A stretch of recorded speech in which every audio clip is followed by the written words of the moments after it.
In theory, we should be live. Matt and Russ back again, once more for the Renegade Master. Back in the saddle. I was going a little bit more old school hip hop, but I'm okay with like the Western theme.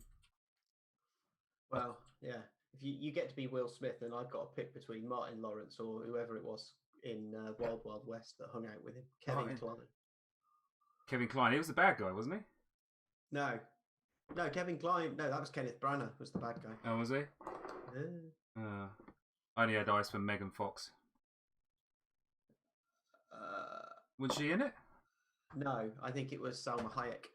Really? I swear to God, Megan Fox was in it. It's an old film. Megan Fox was like 12 when that movie was made. Oh, okay. Yeah, maybe I'm wrong then. Anyway, welcome to the very professional Steamforged Games live painting stream. Boom. This is the other side of the show. Like last one was all kind of set up in my lounge and looked fancy. And this one's just, I don't know. How do these cameras work again? It's all a bit weird. Right, are we doing what we need to do, Russ? Is it all going through the other end? I can see people. Please feel free to say hi in chat, people that are watching. Let us know you're there. Right, so I've got a few models that are primed. In actual fact, I'd done a Sin City style thing, which I just did for a laugh, but I'm kind of happy to paint over them. So we can do a Rangosh. We can do a Grimshala,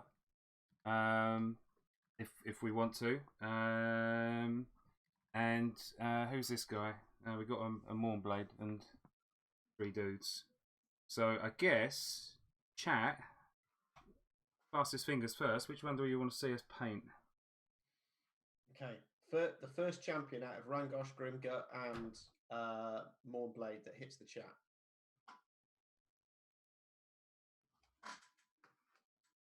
Lots of people saying hello in the chat at the moment because, of course, chat's like a minute behind us because YouTube is strange. Oh, there you go. So, yeah, so that's kind of what it looks like. Oh, missing one of these little weird red-headed magnet things. You're missing a Retchling there. There you go. It's not a bad look, to be fair. Like the Sin City look. I kind of just did it just for a laugh. Because it looks great. So the first name put in the chat was Grimgut, but that's from Jamie Giblin. So you can decide for yourself if that counts. But then it was immediately followed up by Grimgut by someone that isn't Jamie Giblin. All right. And then we had a Mornblade. So we got 2 for Grimgut and 1 for Mornblade. I'll tell you what, let's start with Grimgut then. There's nothing to say that we can't stream again later on next week and do a little bit more. See if we can't get 3 champions painted real quick. And so we'll start with Grimgut because she is super easy. So Grimgut, we will focus predominantly on this model first. So as you can see, all I've done is primed it black, and then I did a zenithal shade over the top with some white. Now I used an airbrush, but you can use a rattle can and get the same effect. But what you should be seeing on the camera there is that I take it to quite a high level of white. A lot of people leave their zenithal and still leave quite a lot of dark. I prefer to paint over a bright white colour. So you've come up from pure black, and you've not used any intermediate grey though, have you? You've gone straight in with the white. Correct. So this is the black that I use through my gun, which is this is actually an acrylic ink, and then I use a white ink, which is also an acrylic ink, and I spray this through. And this one I build up the layers, so you can create quite delicate transitions with this through your airbrush. Obviously, if you don't have an airbrush, grab yourself a rattle can. The GW ones are pretty good. Or go down to your nearest car body, like a Halfords or something like that, and just pick up some car body spray, because they tend to have a fine enough nozzle. Just spray from 6-7 inches away. Hold the model at sort of 30 to 40 degrees. Actually, you have to hold it at precisely 34 degrees, otherwise it doesn't work. No, that's a lie. And then just build it up slowly and just rotate the model around and just fill it in, but always be trying to spray it in the direction that the light goes. Just say that black that you just showed on camera, the Molotov black. I was quite taken aback when you recommended it to me, and I bought some. Yes. Because it's not cheap, but Mm-mm. that bottle will last years, absolutely years. Yes. Yes, it will.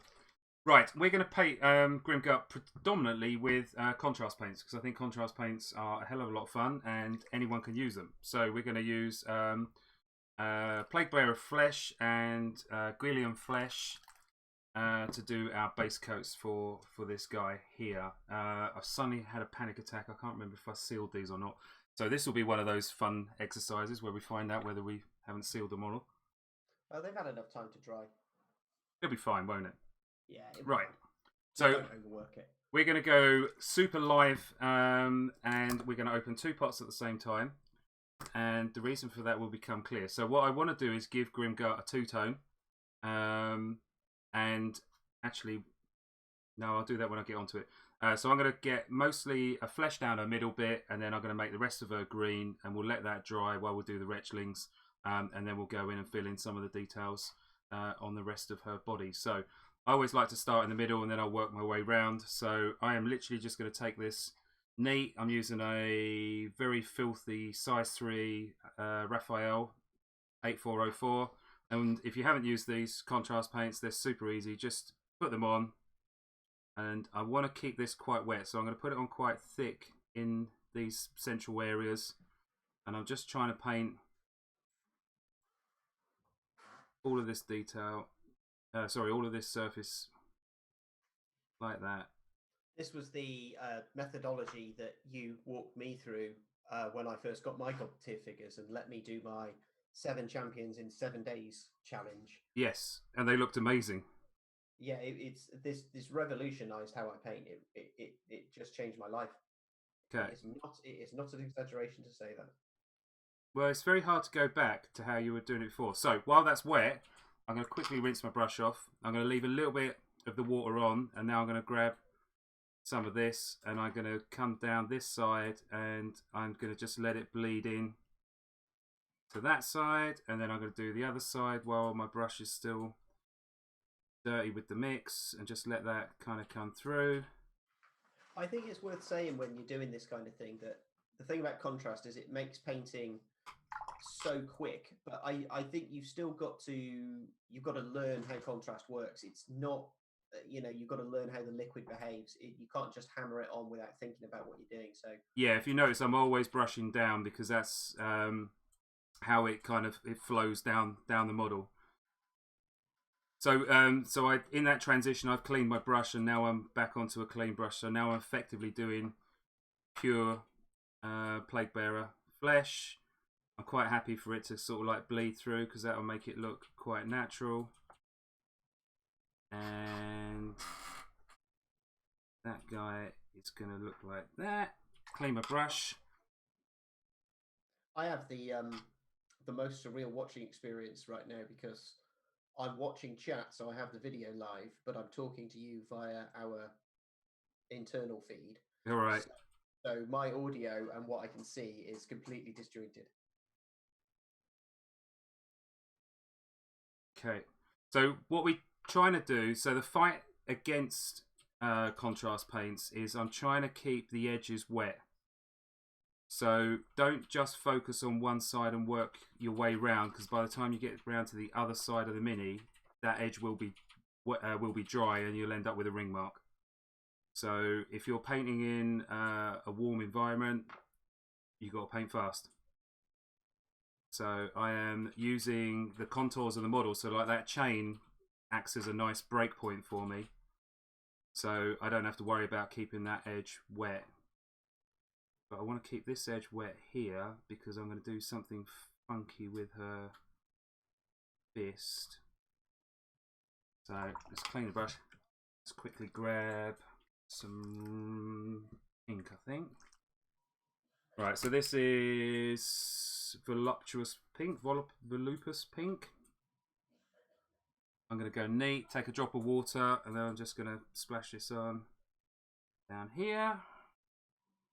Fraction more water, not a lot.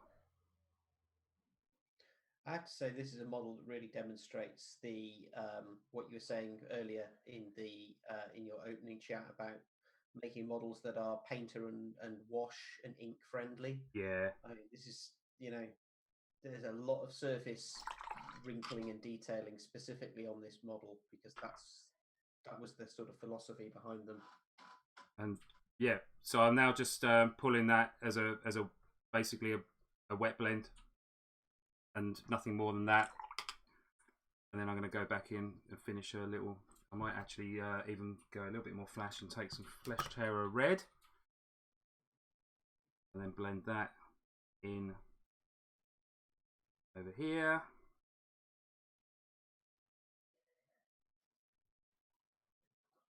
Like that. So we've got some familiar names in the chat. We've been joined by Mr. James Coleman. We've got Mr. David Millington, the man himself. Oh, lovely. Yeah, Paul Butler's in there. Oh, big shout out, by the way, to Dave. I don't know if you saw, Matt. Did you see Dave Millington's travel Godtear set? I did not know. Yeah, I'll see if I can get Dave to send me a picture to ping over to you later. But he laser cut a series of like tokens with character names on. Right. Made a little tiny hex board, and it's basically it's an entire version of Godtear that fits on like an A4 sheet of paper. That's amazing. It's so cool. I was going to ask Dave, actually completely changing the subject, but with Dave, he's using Foundry Virtual Tabletop. Have you had any experience with that, or I have not. No. Dave could share some of his experiences. The other day. Oh, right. Are you going to have a look at it? I think he rates it. I might do. Don't forget that I'm in on the Tailspire, which launches in like 4 days' time. Yeah. All right. So you can see the fairly smooth transitions. How quick and easy that was to do. Big bloody fist. We'll let that just dry off. This is the other thing. The temptation is to go in and work that. So that transition here isn't as smooth as I would like. But if you go in and mess about with it, you're going to mess it up. So once your paint is on, or once your ink is on the model, you're committed. Let it dry, and then we can always fix it a little bit later on. So while Grimgut is drying, we'll quickly do the little retchlings. They already have little red faces, so that'll tie in with her fist. So I think I'm going to go probably, don't know, what do you reckon? Start kind of green and then go hit a flesh colour around the base, or green around the base? If you look at Grimgut's arm that you did with the big fist, where you've got that sort of green to pinkish purple into red blend, I think you basically want to take that colour fade and use it for all of them. Right, so grab a bit of pink, come off of the face there. I need a little bit more water in there. Because it looks real nice on the arm, and it'll be good thematically. So a little bit of... Grimgut's such a fun character to play. I really like Grimgut. Yeah. I really do. Well, the board control is unbelievable. You know, the fact that you can kind of block models off, you can reposition all of your followers is amazing. You don't have to do any recruit actions, also amazing. My friend Lee, who's my most regular opponent, who you've met at my Godtear birthday bash. I think I played him as well, didn't I? I think you probably did. He was probably playing his Mournblade filth. Yes, he was.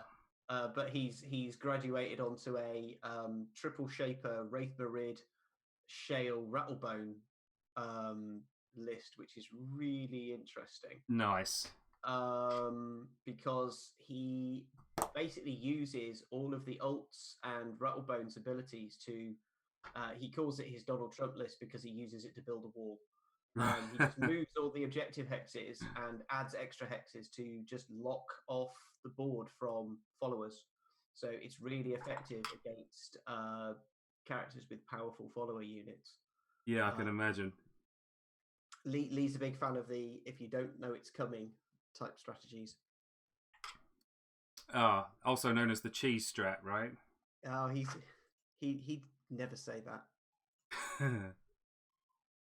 Not in front of him, anyway. So I'm just again just wet blending the inks. Not really doing anything terribly complicated. So Point of order, I have actually not painted anything for several months, so I was slightly nervous about this this particular stream because I didn't know how rusty I was going to be.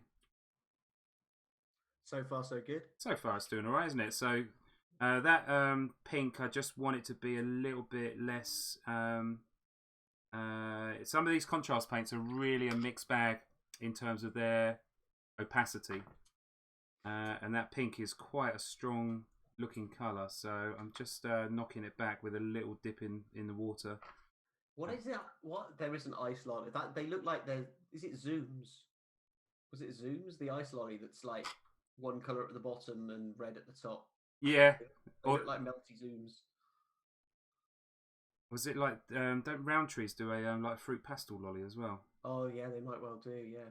Oh, Dave says that he loves VTT because it has extensions that means you can use content from other services and just import it straight in. So he's able to use all sorts of little bits and pieces for his campaigns.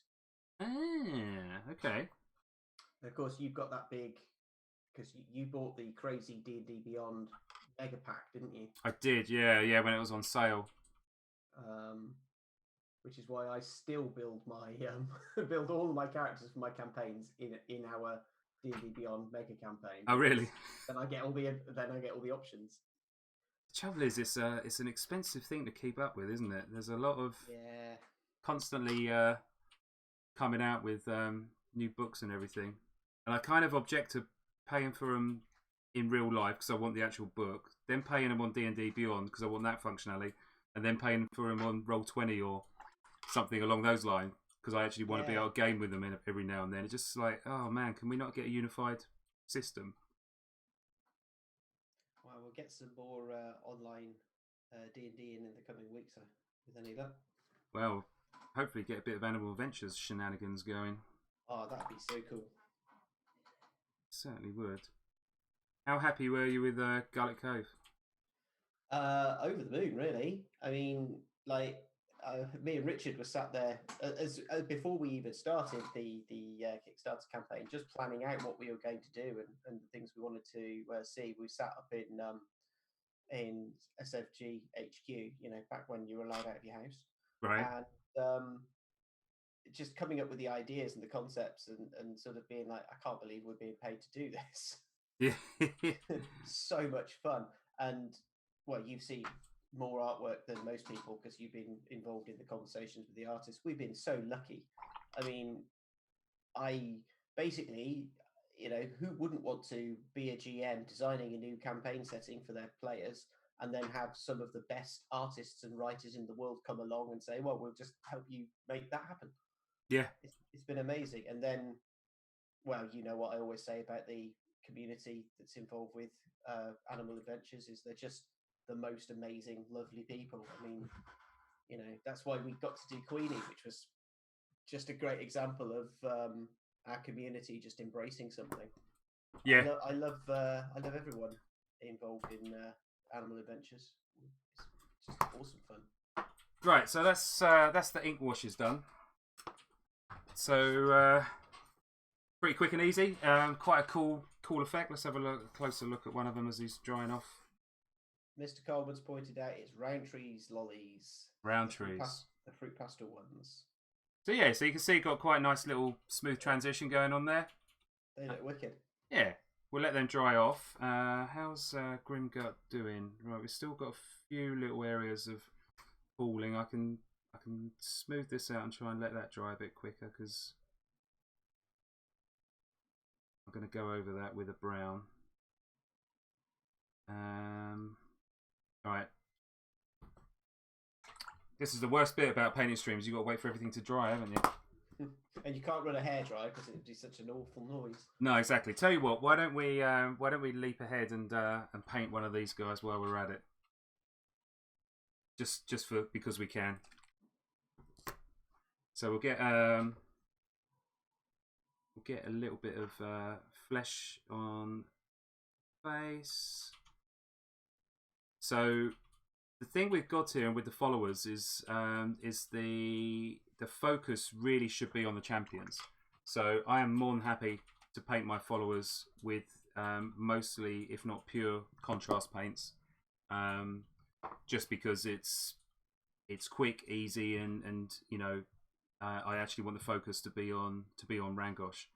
You need to use your wet palette for something, by the way, because the non-painters watching the stream are wondering why there's a picture of a piece of paper up in the top corner. Oh, that's true. Yeah, I'm just base colouring at the moment. You know, and I'm the other thing to notice is I'm kind of working straight from the pots as well, which is not the... Right, let's show you a different technique then. Right, so I'm going to get this guy, and I'm going to find a brown paint. Right, I'm going to go with Reaper Master Series oiled leather, but any kind of browny, leathery colour will do. Not too dark, because we're going to knock this back. What's fascinating here for me, just as an aside, is obviously we've been doing some digital painting, which we were discussing over the weekend. And every time we start one of those, we start with a leather. We put a leather on and then work over the top of it. It's amazing how the techniques that we've adapted, techniques that we've learned painting our miniatures in the physical world, we're using the same techniques to paint them. How they translate through, yeah. Yeah, it translates across so well. Right, so again, I'm just using a size 3 brush, and I'm going to paint his leather jerkin, which comes all the way up here. I'm going to cheat. It probably doesn't go up to his neck in the model, but it doesn't matter because this is rank and file. Who was I chatting with the other day? Oh, Alex. It's one of those moments where you realise you don't have to paint every single aspect of Mini. Is the most liberating thing in the world, and it's the point at which you then suddenly speed up. Well, we've spoken about, particularly with Godtear, we talked about in the past how we aimed for silhouette to sell which followers belong to who, rather than masses of surface detail. So I'm just getting a fairly watered down, leathery kind of colour into... Actually, I might as well just do the whole lot. This is like a leather kind of... is it gambeson? Is that the word that I want? Oh, I don't know, mate. If it's not in the Dungeon Master's Handbook, I don't know. This is like padded, quilted leather, isn't it? Or yeah. Something like that. That sounds plausible. Let's call it that. Do you remember the art direction on these was the Night's Watch? Night's Watch, yeah. With their padded armour. So we're going to go for a nice oily kind of leather look. So if you had to pick your... It's really hard. I never say if you want to pick your top 3, because in Godtear it's incredibly difficult to do so. But if you were to pick the three champs that you're currently enjoying putting on the table, who would you choose? Definitely Rangosh. I think he's a lot of fun. Who else do I really enjoy? Mornblade, because I'm trying to create another attritionman list. Mm-hmm. But I actually... Sneaky Pete's a lot of fun because of the surprising vectors. Yeah. I really, really like Finvar. Really? Yeah. That's interesting, because the one player that we have in my little micro meta, we don't have many Guardian players. We're very shaper heavy, and the one big Guardian fan doesn't like using Finvar very much. They're a true blue Rodri half tusk stan. So I don't really know much about Finvar on the table. I don't get much opportunity to see him play. Well, his followers are really strong. They're really good. And they're also, you don't have to bunch them up to be fully effective. So 2 is as good as 3. So you can always have one available to go off and do blocking duty or get, protect Finvar. Or basically, I like to run 2 separate ones, and then so basically there's 3. So run 1 in the middle and 2 off to one side, and then I can just lean one model to the left or to the right, depend on how the battle is going, and then I'm up to full strength. So nice. The other thing I like about Finvar is his legendary is not obvious, or his ultimate, I should say. It is quite hard to kind of see it coming and to take advantage of it.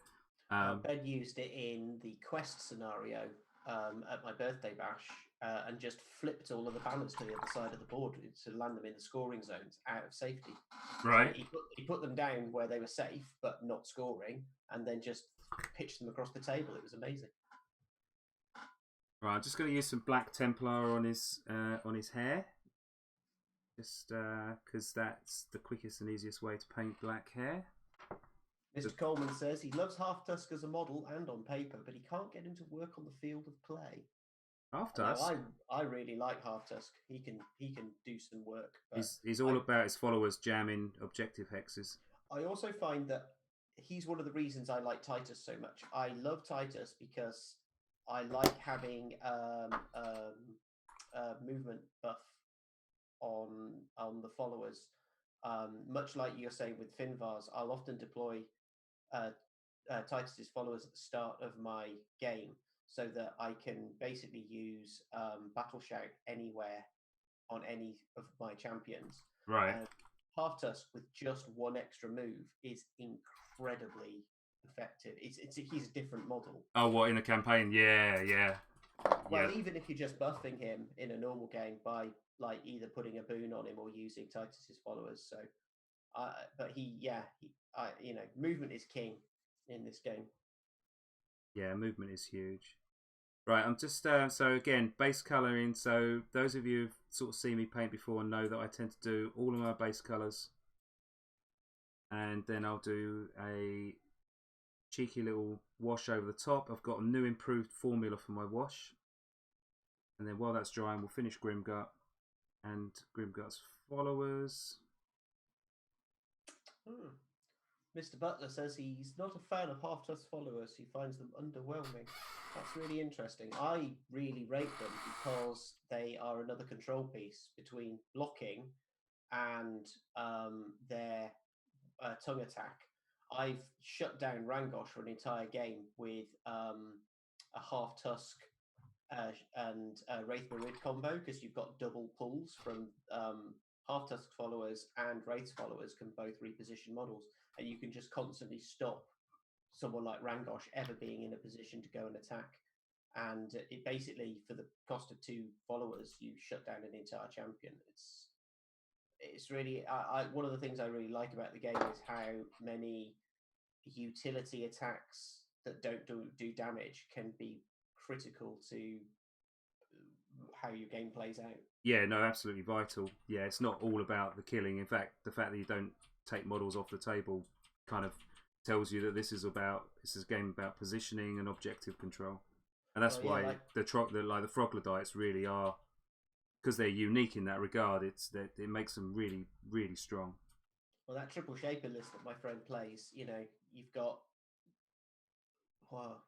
only Shale has a follower that does any damage there, but it's incredibly difficult to play against. Yeah, I've tried triple shaper a few times because I like the, in theory, guaranteed six battle points around, and then you almost don't care whether your banners survive or not. You've got your six battle points, and it's quite a strong swing. But I found them a little bit pillow fist if you go triple shaper. It rewards clever play. It can all fall apart so very quickly. I think that's the thing. Right, so I'm just going with this is a classic colour combo. Is browns and greens. It's going to make them feel very woodsman-y. So I'm imagining this version of Rangosh is definitely hiding out in the woods and ambushing fools as they go by and taking their Godtears from them. This is always like, whenever I years ago, I used to work for the mighty GW, and teaching people to paint was one of the things that I used to do and very much enjoyed. And one of the most important things we used to chat about was the difference between someone who started painting and someone who's gone to the next level is simply the ability to apply washes and shading. And you can see it on this model now. This, pre-shading washes, it looks very much like any nice brush control but beginning model, and it's where you go next. Just adds so much dimension. Yeah, But that being said, if you are new to painting, this is the right thing to do. Is just practice. And here's the thing: nothing I'm doing here is earth-shatteringly complicated, and I might be doing it a little bit quicker than the average bear because I'm kind of had a bit more experience. But even if you took a couple of hours to get to this stage and just take your time. Well, I think if you were advising someone who's new to painting, you would want them to paint like this because they're learning really good skills. And a model painted like this, when you're feeling more confident and you've learned more techniques and more things about washes and shading, you can up level this really simply. Yeah, this is the foundation of all of my painting. Is just and when I say my painting, I used to paint competition, but I don't really enjoy that style of painting anymore. I love seeing the models that like Trent Denison puts out. I think is but what's interesting about Trent, and I'm sure he won't mind me saying, is if you look at his models, they're not the smoothest in terms of they're not Golden Demon winners in terms of how the paint is controlled. What Trent does is he paints with a raw artistic energy, and he has the most amazing color locker. His color control is top tier, and that's why his minis look so amazing. But if you look at them in with a critical kind of judge's eye, the transitions just aren't smooth enough. No, but like you say, his understanding of palette and light and color selection. I find him hugely inspirational. Right, so I'm just filling that in. So that's a little bit around here that probably needs a bit of a blob of brown on. But again, I'm not being too picky about how clean I'm going to be because I know that the ink wash is going to cover an awful lot of my sins. So base colour, 10 minutes. That guy will do. Times that by the other 5 guys. In an hour, you can have all you guys base coated. We've been going for half an hour, just over, by the way, for your information. Oh, right, okay. I don't know if you can see a clock. Not easily, no. Right, okay, so Grimcoat is still waiting to dry. I don't really want to touch that. Right, I can do a little bit of smoothing over on this transition here. So we're going to go with a transition on the darkest colour onto the lightest colour. So that was the Flesh Terror Red. I'm going to take that. Now I am actually going to put that on the palette. And then you can use water, but contrast paints are a little bit moody with water. So I'm just going to use some matte medium. They do a specific contrast medium, don't they? But I've never tried it. I don't know if it's any good. It's just basic. It's matte medium that they've upsold. So I put I'm shocked. Yeah, right. So I put a few dollops on my palette. What I'm going to do is load my brush with the medium, and then I'm going to take a dip out of the actual paint, and I'm going to mix it off to one side. And what I'm looking to do is create effectively 2 different types. So one quite thick, one quite thin. So I'm going to take a little bit of thick, and then I'm going to paint this over these bits where I want the transition to be a little bit. And if you notice, I'm painting from the light side into the dark. Yeah. So I'm pulling it down, and where the brush leaves the model, it will leave the paint the thickest. Yes, so you're trying to encourage the paint to pool where you want that depth. Yeah. Nice. So I'm just pulling it down, pull it down, pull it down. And then this bit here where I want to just spread the transition out a little bit more, I'm going to leave it a little bit wet, clean my brush, and then grab some of this thin. And then I'm just going to help pull that down and just basically glaze it into the shadow there. Very nice. Yep, that will dry a little bit smoother. Everything else I'm happy with. I just need to wait for these little bits of pieces to dry. So let's have a quick look at these guys. So I would argue that for followers, these are pretty much done. I don't know if I would go much more than this. I mean, what you can do if you want to is grab an off-white. So I use obviously a very well used linen white. This is an off-white, which is my standard kind of highlight color. And then what I'm going to do is probably just water that down. Actually, I might use some matte medium again. So just put the dot up there. So while you're doing that, what's your take on basing? Because obviously with Godtear, we designed a game where you don't have to paint if you don't want to, which was a big part of the plan. Yeah. But once people have painted their miniatures, there's different views on whether or not you still want to indicate what class of champion you're dealing with. You know, do you feel that you want to show that they're a maelstrom or show that they're a slayer, or is that not something you're concerned about? No, I like to. So you'll notice that these are painted around the edges red, and I do wish that I painted them orange so that they were that they actually represented, a maelstrom. So I'm kind of a fan of doing that, because I think it's important for instant recognition by you and by your opponent. No, that makes sense. I think that people who are cleverer than I was about it have incorporated elements of that color into the core scheme. But equally, I've seen people who are basically painting all of their miniatures with the same core color scheme across all of their champions, so Right. they feel unified as a team, and relying on the basing to Right. Yeah, I'm a fan of that. But I think, again, it depends on how experienced you are with the game. But I just think in terms of unit recognition, it's a lot better. So quite a watered down white here, and what I'm trying to do is paint some texture into the skin. So I'm trying to pretend that there's like little wrinkles or creases, and I'm just breaking up. So I'm just painting like simple stripes, and I'm just going back over them just to reinforce them. And you should be able to see those. This sort of technique of bringing additional texture in, like one of the masters of that is Dave Soper. Yeah. He's just phenomenal at everything he paints, but his ability to bring texture into a model is second to none. Yeah. Oh, for sure. Right, so this is where I wish I'd cleaned this model a little bit more. They are PVC minis. I should have run a scalpel over them. I didn't.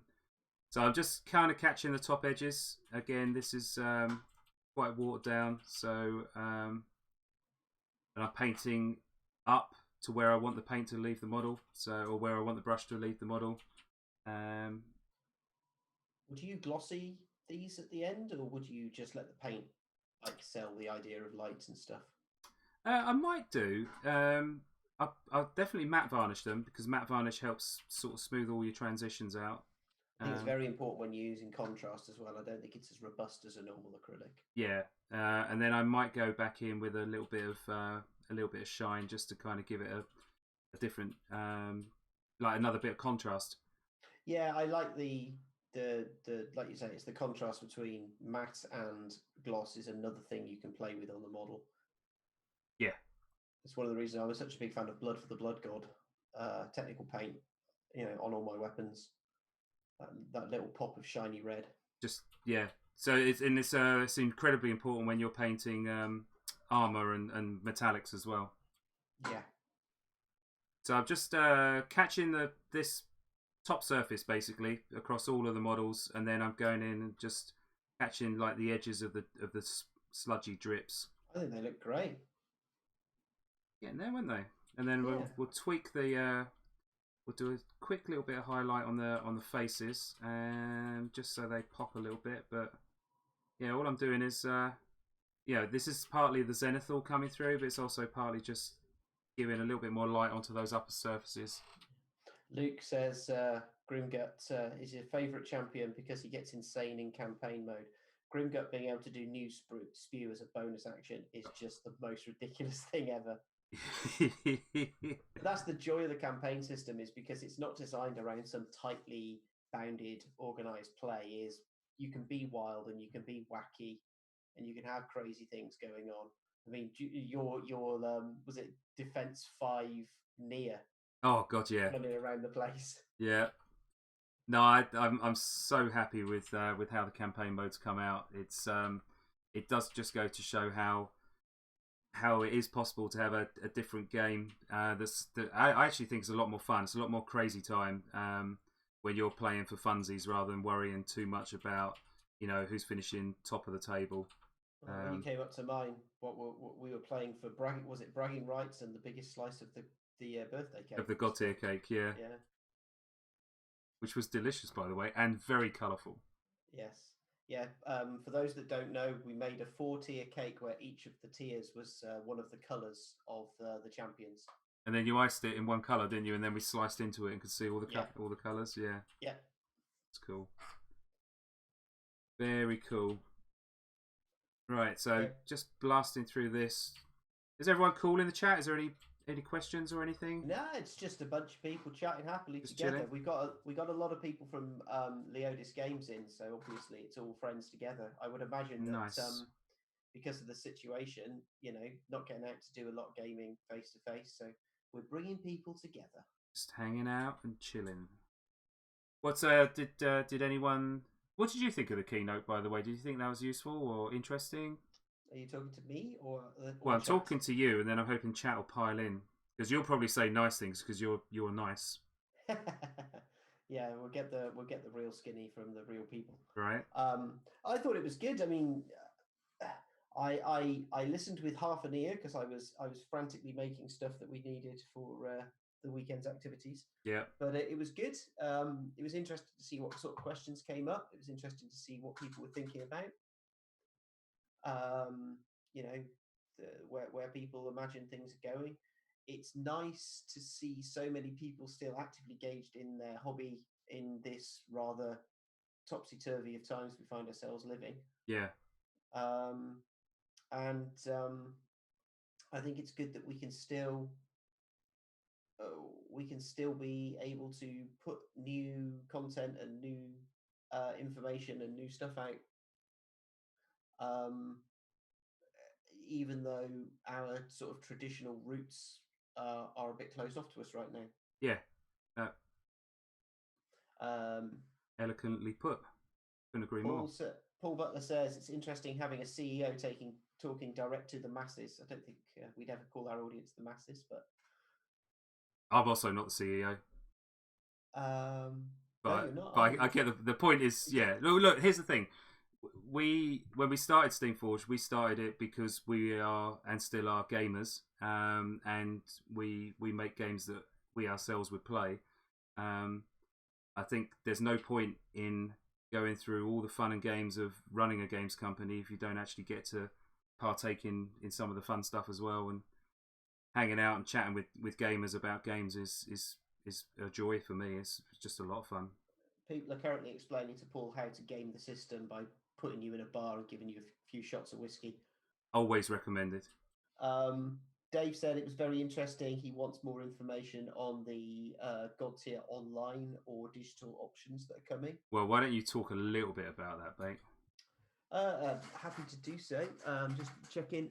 Luke says, have you seen the custom board they made for the Glory Goals campaign? Which colour was that one? Because I definitely think I saw a custom board. It was a stony grey with a really cool set of side pieces made. Yes, I saw that one. Really nice board. I actually thought about my Sin City when I saw that board. They look amazing on right. That.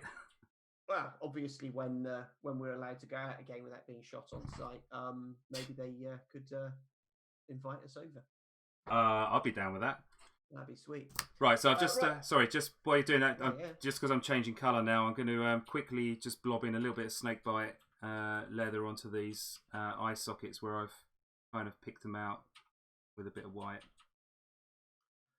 You got some thanks for calming people's nerves with regards to the future of Guild Ball.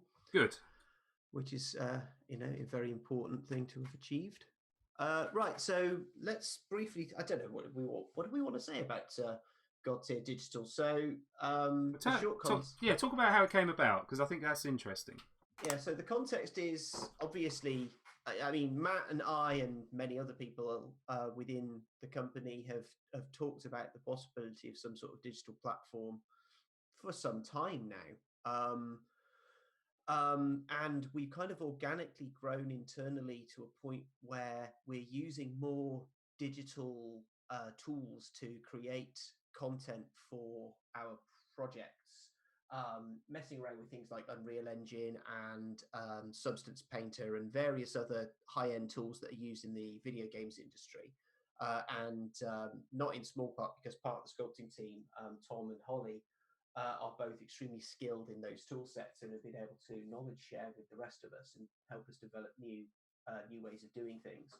And so when you put all of those things together, it makes it more possible for us to do this. And then I think there was just an impetus with the current situation that we were really keen that people still got to play Godtear and, eventually maybe some of our other games. But well, we wanted to carry on developing as well, didn't we?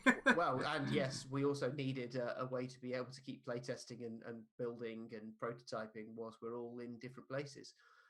So we chatted with a few people. We looked at a few options. The Godtear Discord community has been really helpful. At Hungry on there, who's done the Tabletop Simulator and the Tabletopia builds, has been super helpful. So we've spent a considerable amount of energy creating digital versions of fully painted Godtear champions and fully painted Godtear followers, and we've recreated all of the game elements digitally. In fact, just before we came on the stream, I was walking Matt through the current build, which is pretty functional now. So we're hoping we can. Isn't it funny how excited we can get about a piece of cardboard that's magnetized to a certain spot on the board? When I press a button and the cards flip over between the clash phase and the block phase, and everyone in the room goes, "Ooh!" Yeah, that was awesome. Getting all the miniatures in there, and they look so good. We'll definitely find a way of putting some. We'll get some turntables recorded or something over the weekend. But they're looking really, really nice. So we're working on a short-term solution that we can get into people's hands as soon as possible. And then we're working on a roadmap to something that is more developed and more fully featured as well. But we're determined not to let perfect be the enemy of done here. So we wanted to enable the community to be able to play and be able to enjoy a fully featured version of the game with miniatures and tokens and dice that are very much reflections of what you get. But actually, we've gone a little bit further than that because we've basically recreated our studio paint jobs. So you'll be able to play with effectively studio painted miniatures. And we're hoping. I mean, we don't have a firm timeline on this, do we? But I think I'm hoping next week we'll get at least MVP. We're talking days, not weeks, at this point. Yeah.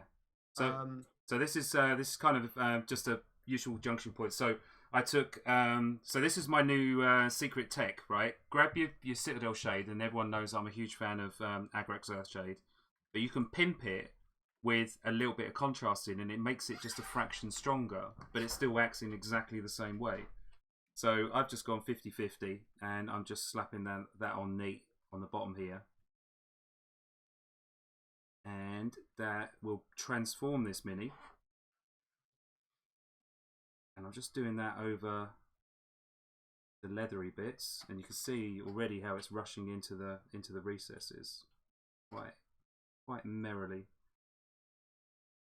I'm trying to avoid the green. I'm going to come back and tackle the green with a slightly different colour, but it doesn't matter if you go over because the green will almost certainly be stronger over the brown. So just coming through. So yeah, anyway, sorry Russ. So that's hopefully MVP rolling out next week. Yeah, I think, and so the version that we're going to roll out is playable. You can play it on PC, play it in your browser. We are looking at enabling mobile options, but we haven't tested that yet, so we're not going to announce it for sure. But in theory, it works. The platform says it does. We've just got to test it. Well, it's okay. That's more of a question of if it doesn't work straight out of the gate, we're going to have to optimize. So that might just take historically that takes a little bit longer, doesn't it? Absolutely. I mean, we're building for the best quality we can right now, and then we'll hone in on the exact optimization that works for most people.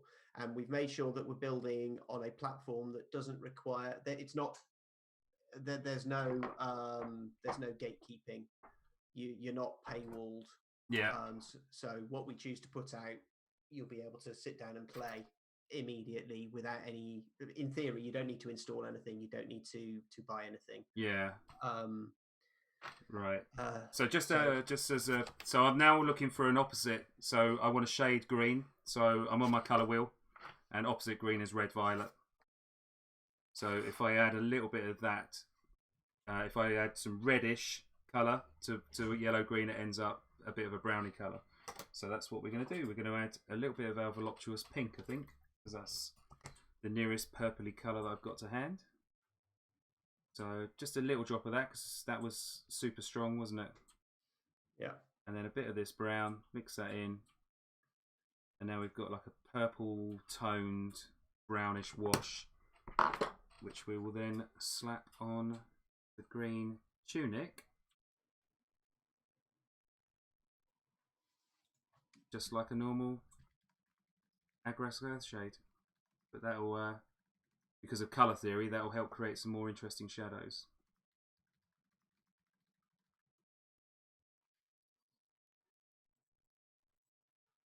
Okay. A lot of people saying they're looking forward to trying the digital version. It sounds like a good option right now. Oh, and I think can't wait. Just when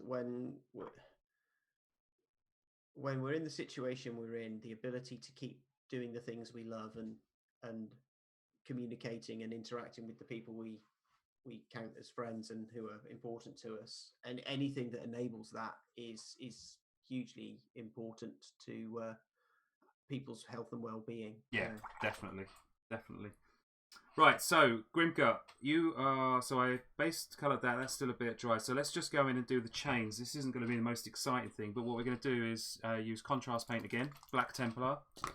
I'm going to use this neat, and what I'm going to do is this takes practice. But I'm going to angle the model, and then I'm going to look to push the bristles of the brush into the texture, so I don't have to worry too much about the line that I'm making, because the bristles of the brush should just follow the model. Yeah? Does that make sense? Yeah. And then I'm going to let the contrast paint just rush down into the recesses to create the effect that I'm after.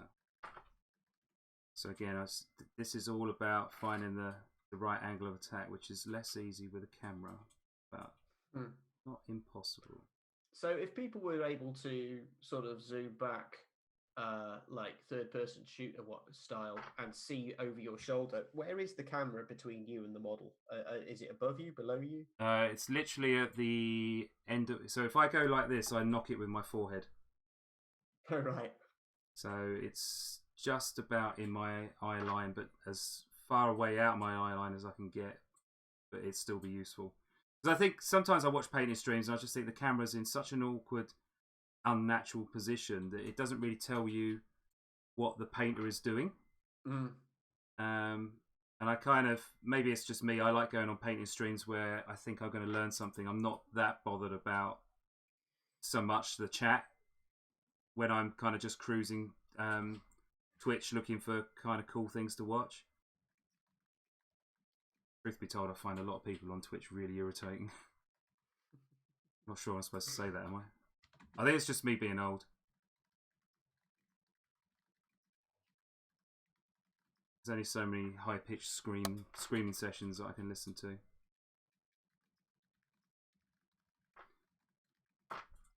I'm just in chat. I'm not ignoring you. That's all right. I can't type and talk at the same time. That's beyond me. As long as we're not ignoring all the people who are watching. Let's get this guy done. So these are the things that kind of take the time, aren't they? Like it's the painting the details. Yeah. But these are the things that make the difference. Yeah. If you get these right. I mean, a character like Grimgut, you know, the chains were an important, the fabric was an important part of giving the model some zones and splits and definition. Otherwise, you have a big undifferentiated mass of flesh, Yeah. and it doesn't really tell any kind of story.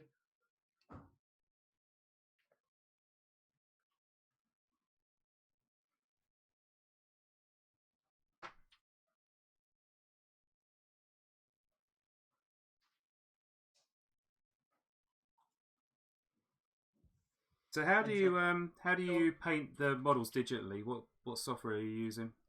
Well, we're using a tool set called Substance Painter, which anyone who's worked with video games or in the visual effects industry will know. And the best way to describe it is it's like turbocharged Photoshop for 3D. Right. In fact, I mean, I'm down to do map making tomorrow, but I might split my time, and if we do the alt sculpt, I might do a little bit of Substance Painter and do a digital painting stream for a little bit. Well, I'll tell you what, that'd be cool. I think show some of that technique off, and we might get a table ready virtual character that we can use, which would be pretty cool. But yeah, it's an interesting process because obviously we didn't originally intend any of these models to be used like this. So Tom and the rest of the team have worked really hard to problem solve, retro engineering them into a purpose they weren't planned for, and they've done a phenomenal job. Oh, gotcha. I'm really excited to get some screen grabs or imagery of some of the champions that they've been working on, because they look great, and I think it would be really cool to put those out. But yeah, we'll look at doing some of that tomorrow, and people can see a character come to life. So just as a bit of commentary, I'm just putting the same ink wash or the same Agrax Earthshade half contrast paint. I think it was Agrax Dunes, just onto Grimgut's loincloth there. Just as an FYI, Matt, you are about 2 minutes off 5 o'clock. All right, so let us quickly look to finish these guys, and then we're not a million miles away from having given a good experience, hopefully. Right, so I'm going to grab some of this red, and I'm going to bring this over here, and I'm going to put a tip of white in, and it is going to create a bit of a pinky colour. That is unavoidable. I'm going to water that down, so it is quite thin, and then I'm going to dry my brush off, and then what I'm going to do is, so where the light comes down, it catches the bottom of the socket. So I'm just going to give them a little bit of a pop, like that, just to kind of lift them out a little bit.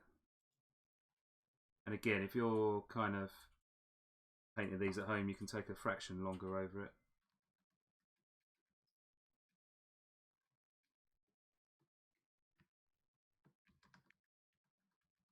And clean our brush, and then what we'll do is we'll grab a bit more of the red, and then this time we'll just water the red down, and we'll just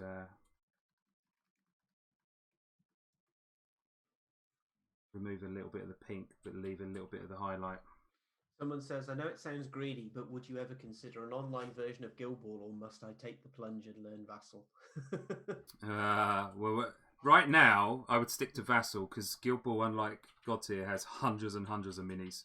Yeah. So that would end up being quite a way away. But hey, look, if Tabletopia works out for Godtear, then why not? Well, absolutely, and this is very much our first tentative step into an entirely new way to put gaming experiences out there. Yeah. And we don't know what the reception is going to be. The experience so far for developing it, I think, has been smoother and more engaging than we were concerned it would be. So yeah, it's all going to be now about how people find it when we put it out. Right, secret weapon sewer water.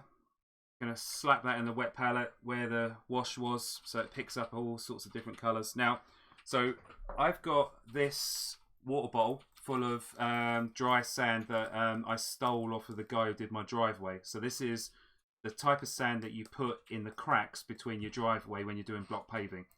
So it's slightly finer than the average sand, and it's dry as well. But you can use just about any sand you want. So all these guys is the standard base, PVC, and then tip a bit of that paint on, let it dry, a little bit of the sand on, then let it dry off, and that's it. And then you can see I've not been particularly neat or tidy with where I've put the wash, but that's actually going to help create some interesting transitions when I actually put the base color on, which is like a nice dark, dirty, sort of sewery color. So do you go over this when it's dry and seal it, or do you just rely on the... I'll seal this with a matte varnish. And that's all you do? Because I know there are some people who will like overpaint this with more glue and make sure it's all bonded. Sometimes I do that, but I do it with like a really watered down PVA glue. Yeah. So let's just quickly do the base. I can kind of tidy these up off camera, but it'd be nice to kind of get Grimsharla done inside an hour, wouldn't it? Be pretty cool. Okay. So again, watch how I'm using the tip of the brush to just follow the lines, really. It doesn't take... You don't have to try and paint... I don't think you have to deliberately paint the contours. You just let the brush follow the contours, and you just pull the brush round in a certain way, and it almost paints itself for you. If that makes any sense at all.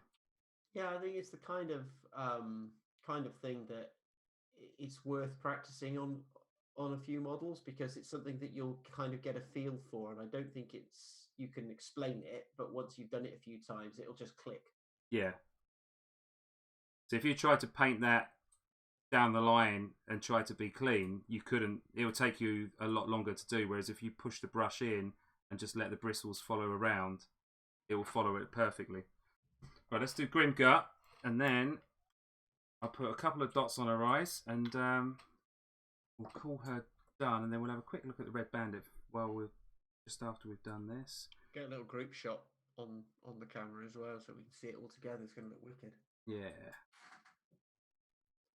Right. So, and then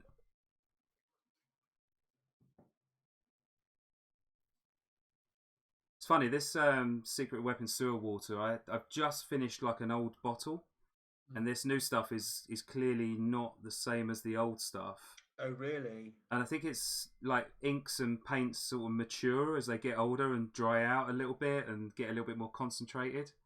Oh, so it's less that they've changed the formula, but your old bottle was just different. Yeah. Like a fine wine. Just like a fine wine, it matured into a 12-year-old rather than a 1-year-old. It's just put a little bit on his base, because again, this goes back to the contrast, but because I painted these guys quite light, having a dark base makes them stand out a lot more. For sure. Someone says this is the kind of engagement that's been missed. We rule.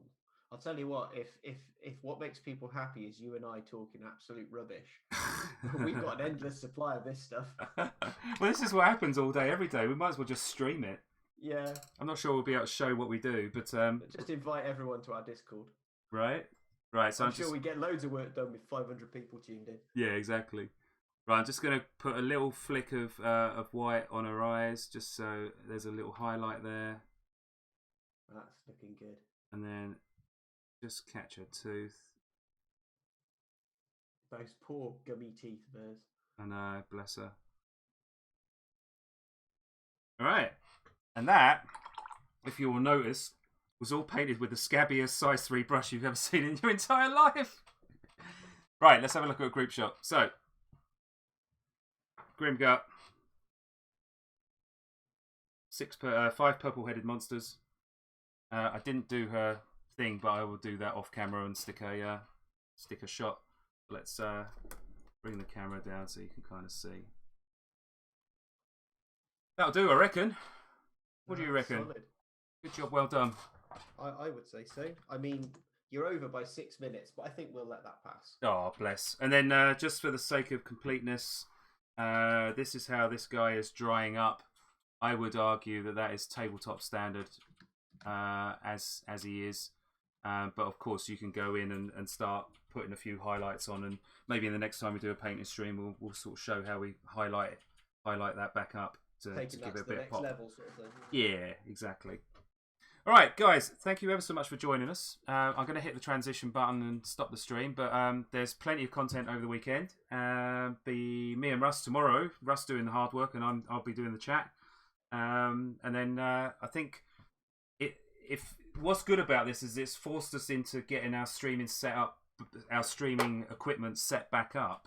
Yeah, there's a lot of people saying they're missing the streams. So I think I rather suspect that you and I, mate, I'm more than happy to sit here and chew the fat with you while one or t'other of us paints a model. I think that'd be a lot of fun. Oh, absolutely.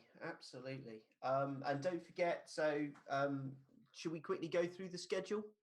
Yes. Just so that everybody knows what we're doing. Hold on, let me just grab the schedule so that we can remind people. So we've just done the Godtear paint chats.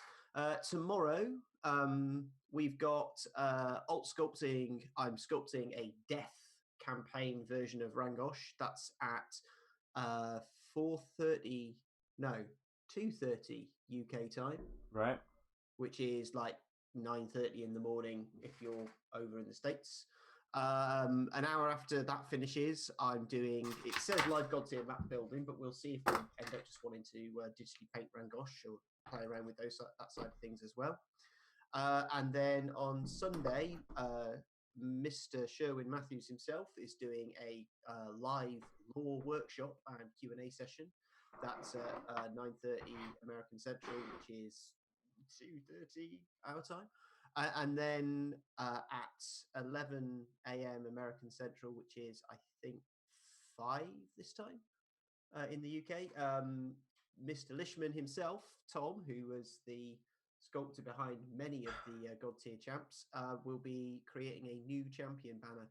And I want to say that there's some sort of competition or vote to decide which banner gets made. But cool. Don't quote me on that, because I often don't know what's really happening. I know that feeling. And I think I'm going to be Tom's wingman in chat for that session as well. Oh, sweet. Okay, that's cool. So so lots of cool things happening over the next couple of days. Brilliant. Okay, well, as always, thank you ever so much for joining us, and do follow Russ and I on Twitter if you don't already, because lots of interesting tidbits and stuff comes out through there, and obviously follow the Steamforged Twitter account as well for all the official goodness. Of which I'm sure there will be plenty in the next few days. Oh, there'll be loads. Loads and loads. All right, brilliant. I'm going to hit the button. Take it easy, guys. Okay.